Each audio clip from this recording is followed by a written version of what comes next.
La judeofobia está tan incorporada en España que aún en conversaciones públicas no chirría. El término lobby judío es utilizado en España con una facilidad alarmante.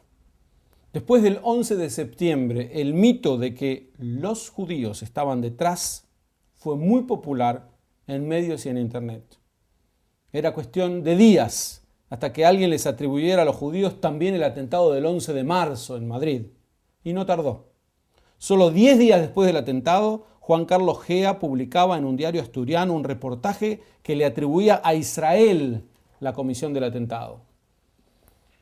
En diciembre del 2002, Alex Narvajas y Alex Rosal sostenían en el diario La Razón que el ataque a la iglesia era debido a los casos de pedofilia en los que se habían visto involucrados varios sacerdotes, era el resultado del lobby israelí. En abril de 2004 aparece un voluminoso libro del ex sindicalista minero Antón Saavedra, en el que la teoría de la conspiración judeo-masónica como causa de todos los males funciona en todo su esplendor. Saavedra llama sionista a la Internacional Socialista, denuncia al partido PSOE, ayudado por el socialista hebreo Mapai de Felipe González, Achuel, Mujica Herzog, y hasta acusa al judío sionista Stalin y a Abraham Ben Elazar, más conocido como Henry Kissinger, etcétera, etcétera, etcétera. Digamos que la ultraderecha española es igualmente judeofóbica, pero por lo menos lo admite. Y cuando uno acusa, parece que no necesita aportar datos. Es suficiente incriminar a los judíos por los terremotos, la tuberculosis o el cáncer de hígado, y los judíos son así colocados en el ubicuo banquillo del acusado. Y si se llega a refutar categóricamente la acusación, unos días de silencio posterior son suficientes para purgar la ignominia y puede volverse a la calumnia, porque después de todo, si tanto se acomete contra los judíos, por algo será. El 3 de noviembre de 2002, el diario El Mundo publica un comentario sobre el libro El lobby judío de Alfonso Torres. El artículo delinea las revelaciones de un libro y al final provee al lector de una lista de judíos bajo el título de El ABC de la España hebrea. Obvio paralelo con la France Juive de Drummond, del cual hemos hablado.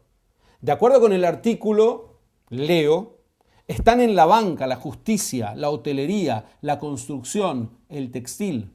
Los judíos españoles se mueven en los círculos más poderosos y mantienen contacto con la élite económica y política. Contar con el respaldo del lobby hebreo incluso puede librarles de la cárcel. Esto en un diario de gran circulación en España. Pobres cristianos que cuando caen en la cárcel deben permanecer en ella. Cuando un atrevido lector osó cuestionar la calumnia, el editor Agustín Pera Riera publica una respuesta que debería incluirse en una antología del más perfecto atolondramiento. Dice así: si alguien descubriera que la mitad de los hombres de negocios españoles son gaditanos y yo pidiera un artículo al respecto, nadie me acusaría de querer destruirlos a todos. Esto es El Mundo, 13 de noviembre de 2002. Peri, de este modo, da por sobreentendido dos taras de la judeofobia española. Una, los judíos lo dominan todo, fue una cuestión de descubrirlo. Y la única forma de judeofobia es, como dijimos, matarlos a todos. Si solo se trata de insultarlos a todos, entonces no es judeofobia, parece ser ciencia pura. El 20 de abril de 2003, Enrique Curiel publica un artículo en el mismo diario La Razón que, bajo el sincero título de El problema se llama Israel, acusaba a Israel de la guerra en Irak y sugería que la intifada íntegra fue el resultado planeado de una conspiración entre George Bush y Ehud Barak, quienes deliberadamente incitaron a los palestinos por medio de enviar a Ariel Sharon al Monte del Templo. En septiembre, desde un editorial, nunca refutados, como todos, de un popular periódico vasco, advertía José Marí Esparza: hay dos culturas en pugna, la humanista y la del dinero y su perversa lógica acumulativa que acaba en el arma. Sus teólogos son los judíos, codidiosísima nación que no tiene otra religión que el dinero. Dominan los Estados Unidos y con el fantasma del terrorismo y el recurso del holocausto se aprestan a barrer del mundo al diferente. Todo el Islam debe ser sometido. China después. África no existe. Hasta la Iglesia Católica molesta ahora con su retórica humanista. O los paramos o no hay mañana. Aclaro que no se trata de septiembre de 1280 ni de 1940 en la Europa nazi. Es el año 2003. El delirio no conoce límites. El terrorismo judío no existe, es un fantasma. El holocausto no existió, es un simple recurso inventado. Si los judíos siquiera osáramos mencionar las agresiones pasadas o presentes de las que somos víctimas, la mera mención se vuelve en contra de nosotros, porque somos manipuladores, sensibleros, hipócritas, inventores de una cortina de humo para velar la verdadera guerra que se lleva a cabo en la infraestructura de la historia, entre la humanidad y los judíos. Una guerra que viene anunciándose desde Crisóstomo hasta Wagner, desde Hitler al primer ministro de Malasia, que declaró que los judíos dominan el mundo, o Mikis Theodorakis, que anunció que los judíos somos la raíz del mal, o José Saramago, que insiste en que no corresponde solidarizarse con los judíos masacrados. Hay que detener a los judíos para que haya mañana. En efecto, a fin de frenar la próxima hecatombe que trama el sionismo internacional, el mundo va cometiendo la obra inversa. En su campaña preventiva, destruye judíos para abortar la inminente embestida israelita contra China, África, la Iglesia, para que en fin haya mañana. En pocas palabras, el mensaje del nazismo parece quedar incólume en una buena parte de España, porque no es el exceso de un pasquín. Este es excepcional solo en la brutalidad de su lenguaje, pero no en su contenido. Arengas de estilo más sutil, pero mensaje coincidente, se leen rutinariamente en El País, El Mundo, ABC, La Razón, la prensa impresa en su conjunto.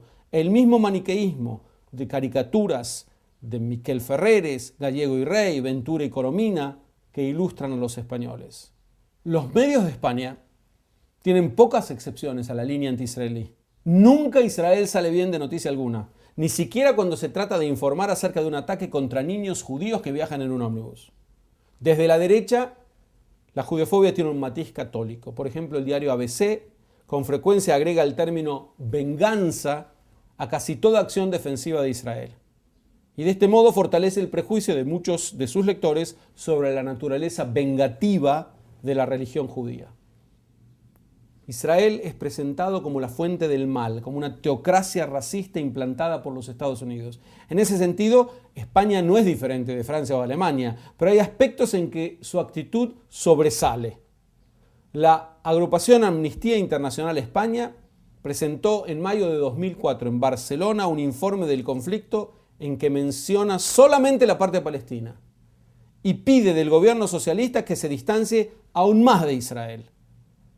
Su director, Esteban Beltrán, hace caso omiso al volcán del terrorismo islamista y, fiel al bizantinismo suicida de la extrema izquierda, reclama de los españoles que se alejen de Israel. El diario El País es posiblemente el más extremista de todos los grandes diarios europeos en su virulencia contra Israel.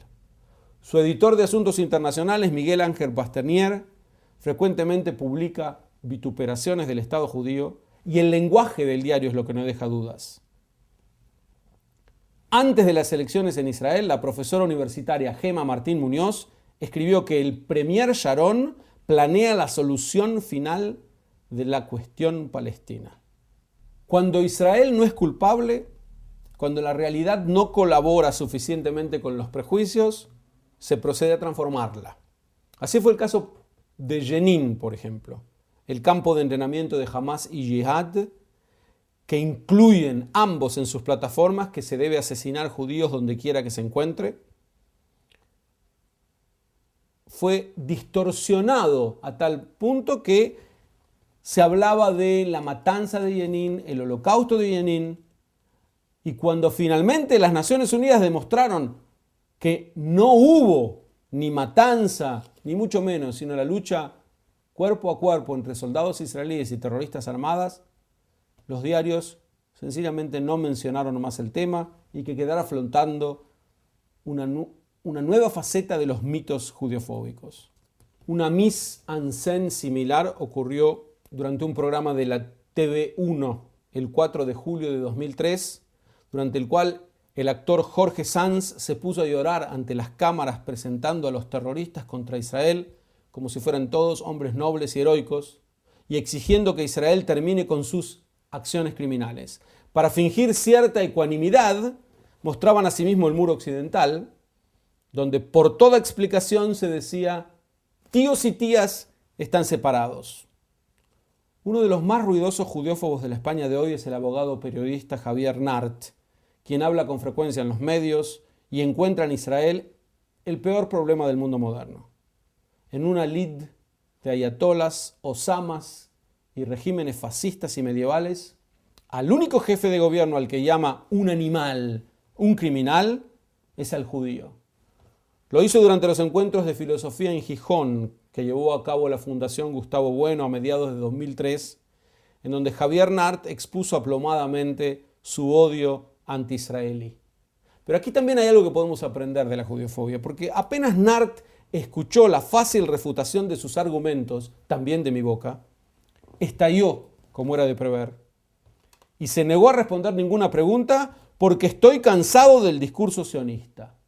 Es decir, pobre, los molestos judíos venimos a interrumpir su descanso hasta que vuelva a recorrer las radios con su maniquea iracundia, con su soberbia inigualable, dogmatismo que siempre criminalizará a Israel aún por irrigar el desierto. Por supuesto que en España nos faltan los amigos del pueblo judío. Al contrario, cada vez son más agrupaciones y personas que se sienten identificadas con la lucha del pueblo judío para continuar, para asentarse en su propia cultura, en su identidad, para vivir en paz con sus vecinos.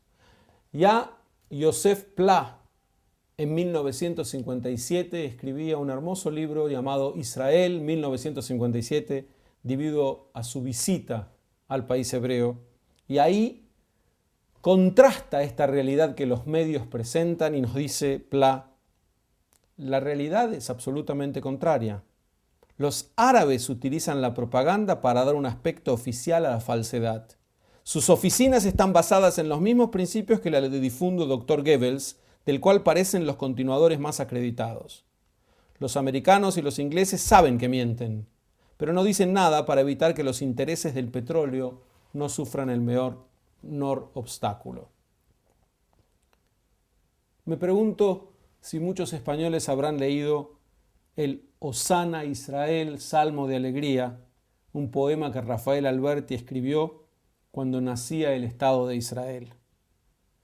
He aquí por fin Hosana la tierra prometida, la cuna de la sangre ganada con la vida. Israel de los llantos, Israel de las penas, paraíso encontrado, libre y ya sin cadenas, valle de la victoria, monte del triunfo, altura conquistada en la noche de tanta desventura, pradera del reposo, panal del corazón, pañuelo de los largos lamentos de Sión. Oye Israel, escucha, hoy por ti desempaña sus ojos un poeta desterrado de España. Destierra de sus bolos crespones, destierra de sus amargos pozos el grito de la guerra. De su profunda noche saca la luz del día y de sus duras arpas un salmo de alegría. Alabado Israel con la garganta entera, a son de alma, a sones de lengua verdadera. Alabado Israel con todo encendimiento, a son de cuerda, a sones de las bocas del viento. En su noche cerrada, abierta en melodía, alegría, alegría, alegría, alegría.